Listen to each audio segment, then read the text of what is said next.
Oh my god, it's a week, only 1 week since the Artemis 2 crew returned after a successful re-entry and splashdown here on Earth, and it feels like the world's different somehow. Don't get me wrong, we have so many problems and the space conundrum is upon us once again, just like it was during the first space race. And even though at launch, the Artemis 2 mission didn't quite get the coverage that people like us who've been following for so long that knew the enormity of the attempt of going around the moon would be by splashdown. Everybody I talked to was talking about the Artemis 2 crew. And here we are, a week after the successful re-entry, the Orion spacecraft heat shield, and all of NASA's adjustments successfully getting the crew home safely. And so many of my friends who have kids, students, even people at the 3D printing conference I was at this week were talking about how important the humanity of the Artemis 2 crew and the moon mission was. In this episode, I'm going to share my just recap after such a successful re-entry, a big galactic shout out to our Space Talker crew that covered the re-entry live while I was away at a friend's wedding. Andrew, Matt, and Caitlin, thank you all so much. You did a fantastic job. And we were all there for the return of our heroic humans that took to the moon for the first time since December of 1972. Now, all of us live in an age and at the start of an Artemis campaign around the moon where humans have flown around it.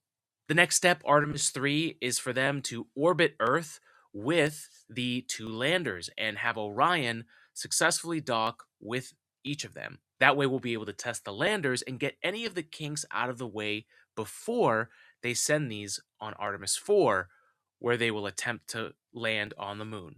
And all that while before that, NASA will be starting the beginnings of creating the moon base. They're also hiring like crazy with the NASA Force. So if you've ever wanted to work for NASA, we will have the link in this episode so you can click and see all the jobs. And they're going from very entry-level experience to medium-level experience.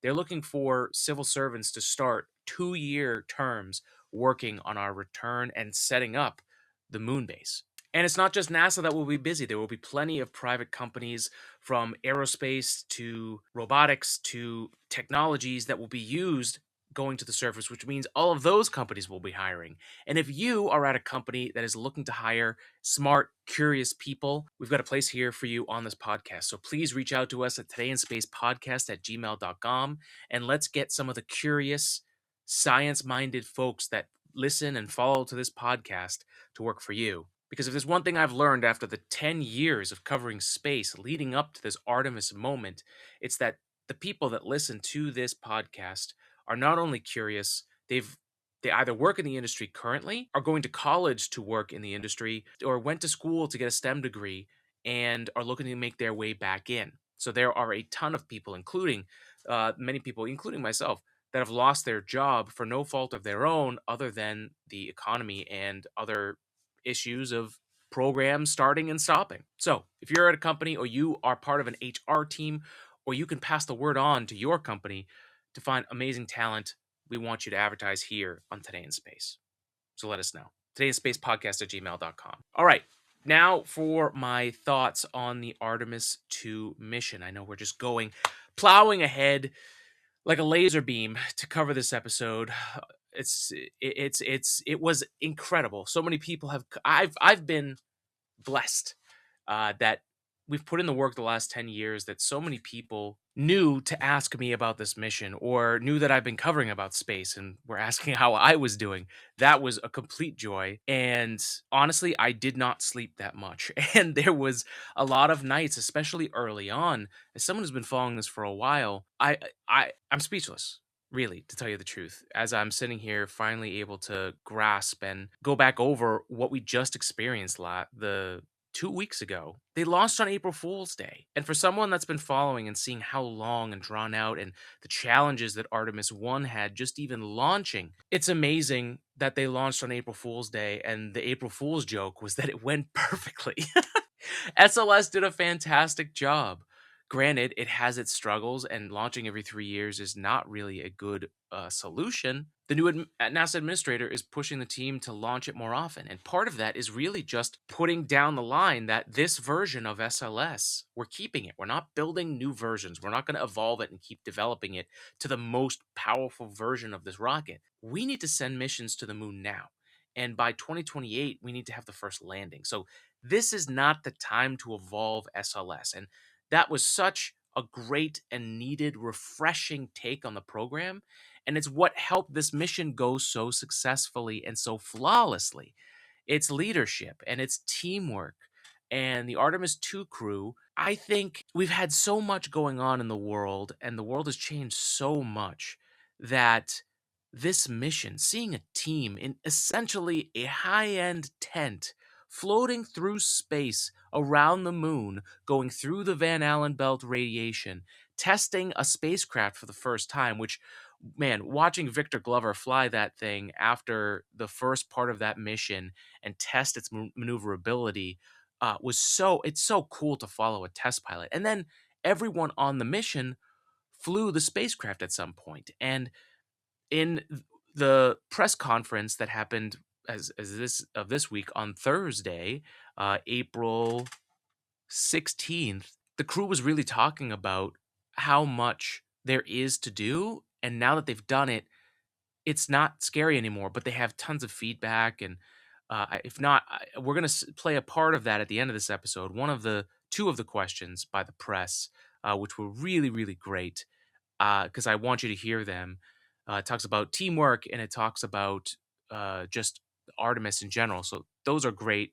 The link to the full thing is below. But something about those four human beings, their personalities, the way they work together, and the fact that they were on this crazy mission where the space toilet eventually would get frozen and then they would have to fix the valve portion, and the way things were set up, in order to look for lunch, they had to dig through everything else. Like there's a lot of little things that need to be fixed that the crew was talking about, but they're all achievable things now that they've reached for this impossible goal and seen that the leap is not as crazy as it could have been. And every astronaut said that if there was a lander on this mission and there wasn't enough fuel, they would have gone for it, because it was, after taking that big leap after over half a century, these human beings were so prepared and working so well together that once they had gone to the moon, the next logical step would have been to land on it.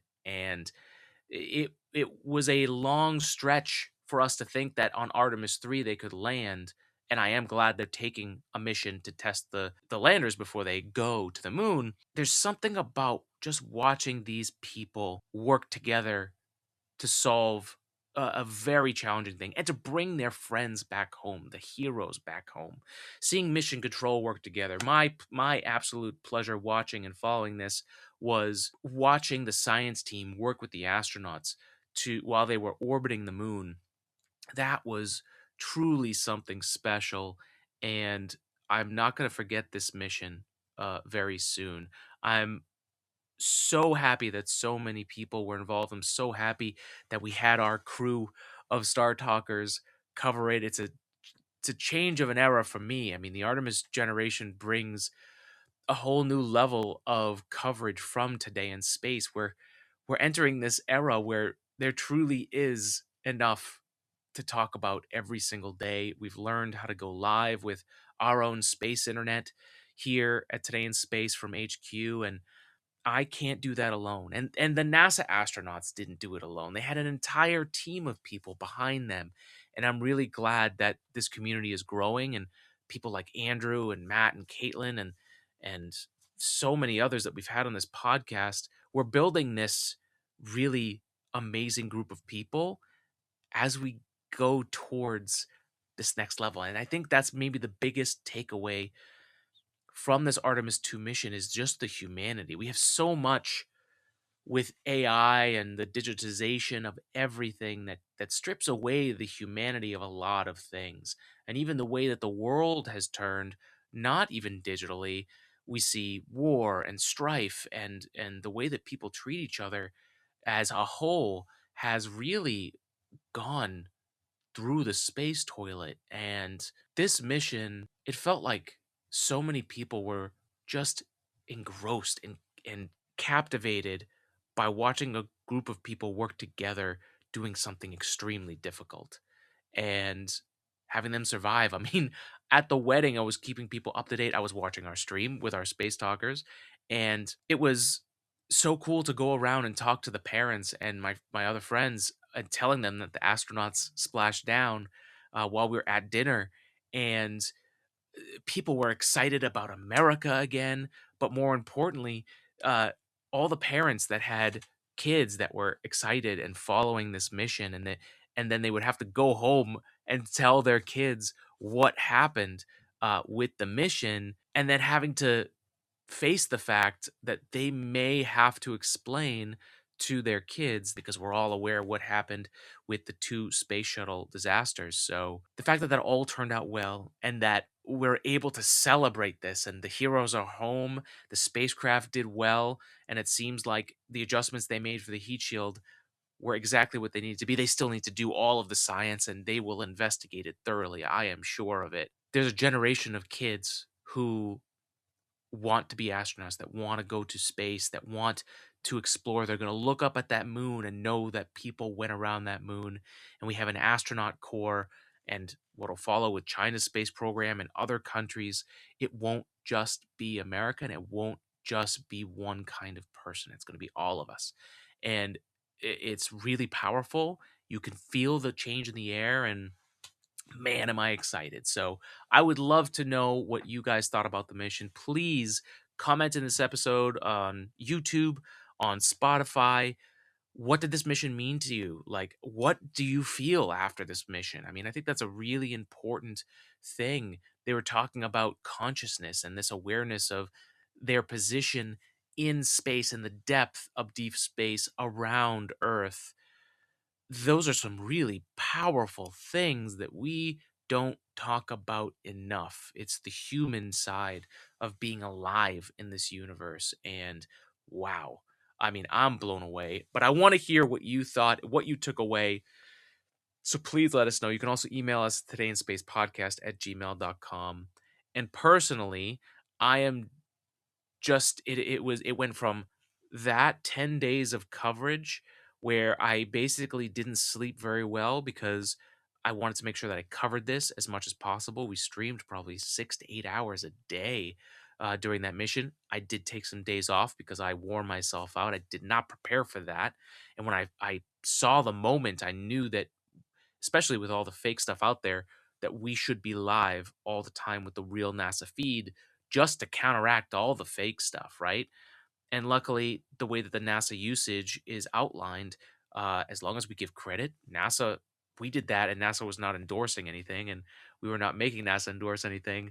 We were just, there were no ads, there was no nothing. It was just, we're covering this mission. It's available. It's live. If you want to check it in, it's there. And then I would jump in for commentary.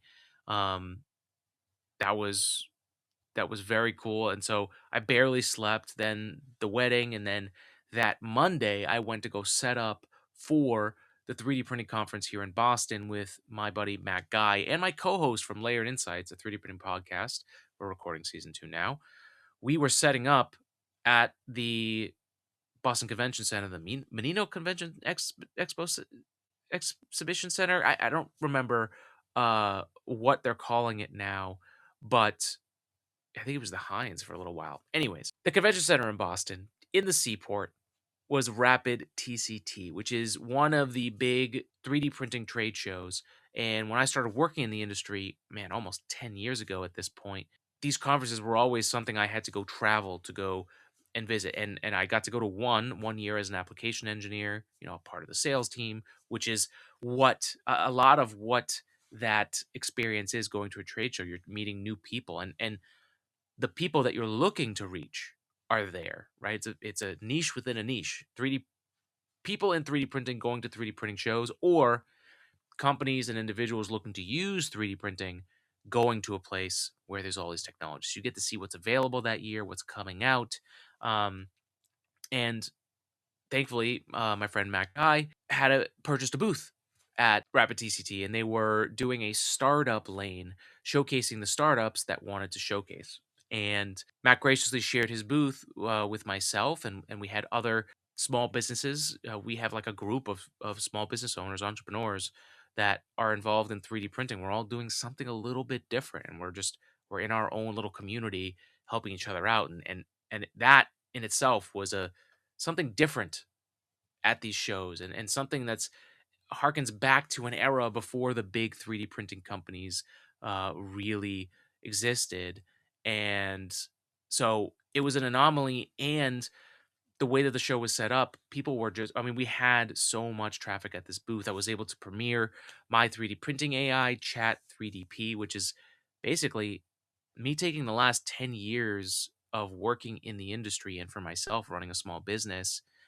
I wrote a book after I was laid off in August, downloading all that, all the tribal knowledge, all the information that is helpful to help people ask the right questions when they're starting out in 3D printing, but also to have successful parts with 3D printing, right? It's the technical and it's kind of big picture. Anyways, that book, that knowledge base is trained on this AI, and we're going to have tools that are going to help you with 3D models and adjustments and orienting your part and so many different things. But it was the first time I was able to get real feedback from people and whether they wanted it. And educators, students, entrepreneurs, small businesses, big businesses, the military, NASA, like I, there was so much interest in just the potential of an idea of a 3D printing specifically trained AI could do to help people make better things. And so that's releasing in May, both the book and the AI. And I can tell you that we had so much interest at the very least. I'm excited to share all of that. We recorded a podcast at the very end as everything was getting taken down. We were still in our booth recording. Shout out to my buddy Mike Small, who was there and helping record. We went live almost every day, whenever we could. But that podcast at the end, it was very special too. And this week was very special. This has been a wild month to go to the Texas VFam meetup, which was a bunch of entrepreneurs and friends and collectors hanging out and just being people and having a great time and playing some games and being competitive, to covering Artemis for over a week, an absolute blast hanging out with friends, then this conference. I'm exhausted, but also just elated. This has been an absolutely killer month, and the Artemis 2 crew is back home. So I couldn't be happier. Thank you, everyone, for all your support and for following this Artemis 2 mission, whether it was here or whether it was the real NASA feed or your favorite space commentator, influencer, creator. Thank you. Because without all of your attention, these missions won't get the funding that they need to do that. And that's the next step. I think we've got a gritty, resilient crew at NASA now that's got a taste for the moon. They will figure out a way, even if the current budget goes through, although that will make things much, much harder. But if you pay attention to this mission and you want to make sure that our astronauts are safe, keep talking about this mission. And if you want to go the next level, start talking to your local politicians, especially your Congress people who will be the ones in charge of the budget. That's going to be the most important thing moving forward, is that this gets funding through this administration so that that way they can finish the moon mission. And then once we have the base beginning, there's a reason to add more funding to it. So that's my pitch. It starts with you. It starts with us and it ends with you, right? Like it only continues if the public is interested in it. And the absolute ignition power that the reentry had for this Artemis 2 mission, how many people spread the word and talk to their friends. Did you hear about the moon mission? People that haven't listened to almost anything over the last 20 years of continuous human presence we've had on the International Space Station.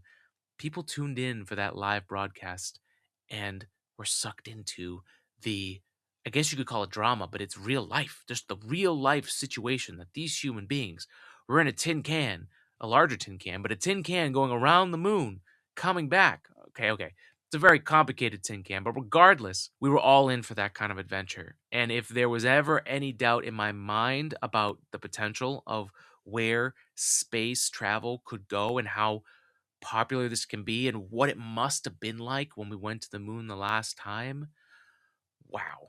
This has all the makings of just an incredible return and everything we've hoped for from when I started this podcast 10 years. That human spaceflight and us exploring the universe and even just the moon again, never mind Mars, that could be a positive force for good. And that may be my last thought, is there is an incredible thing happening with this first Artemis 2 crew, that we had all these people on Earth thinking about, praying, sending good energy, whatever you want to call it, being mindful of these human beings going around the moon and concern of them returning safely. They brought back a perspective that we've seen before, that we're on this tiny ship all together, that we need to work together, but it meant more. I mean, these are my astronauts now, right?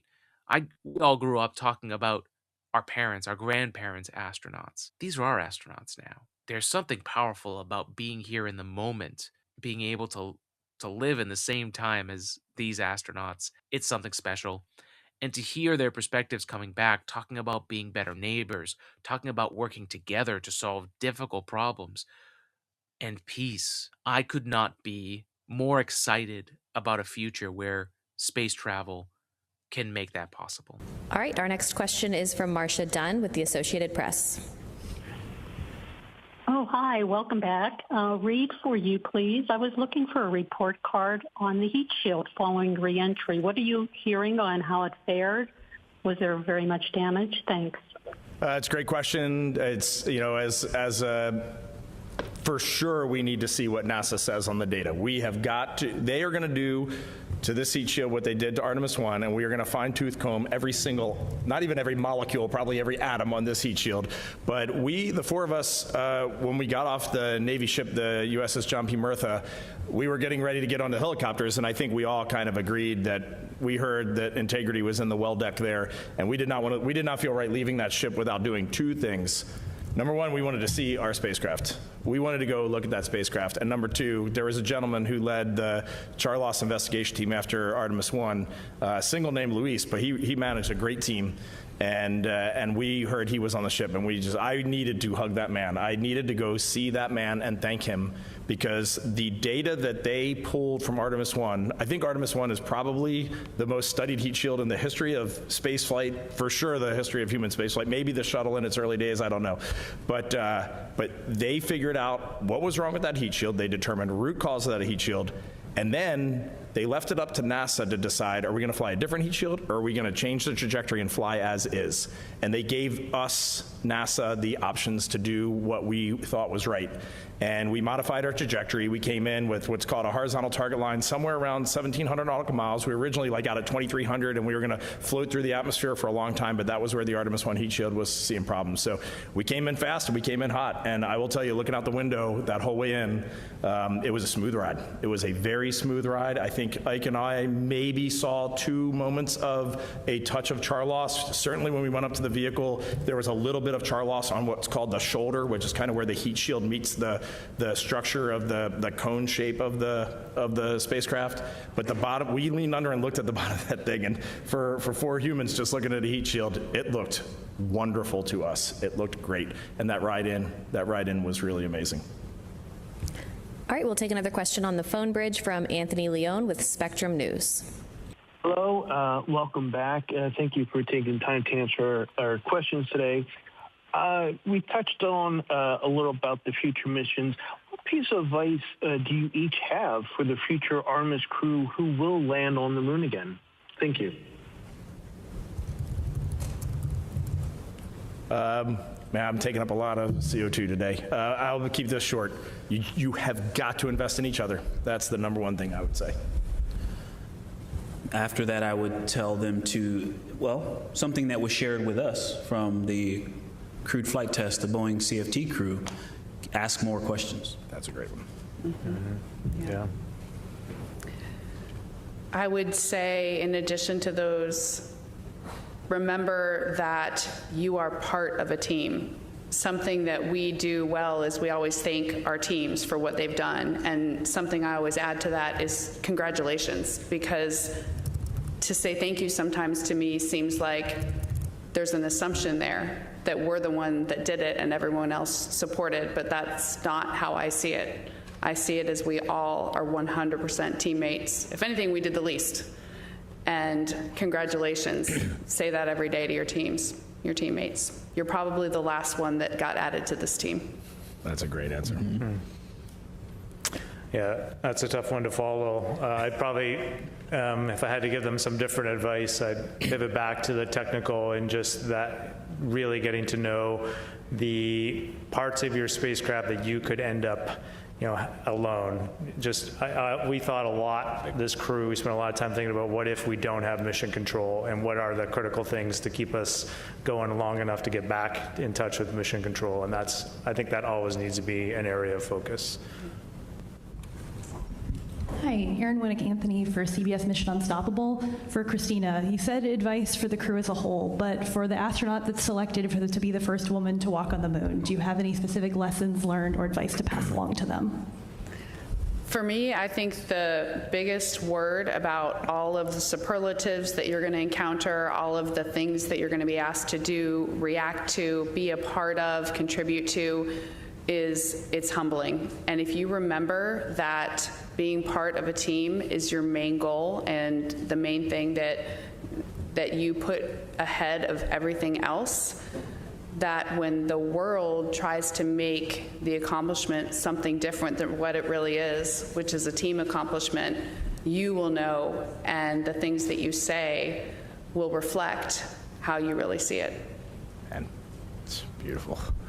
So thank you for joining us for Today in Space. We really do appreciate it. Make sure to check out our new 3D printing AI, chat3dp.ai, and let's get ready for more space travel as we move forward here. But a great mission with Artemis 2, and looking forward to Artemis 3 and 4 coming up very soon, and all the lander test missions. But until then, stay curious, be well, spread love and spread science. See you on the next episode of Today in Space.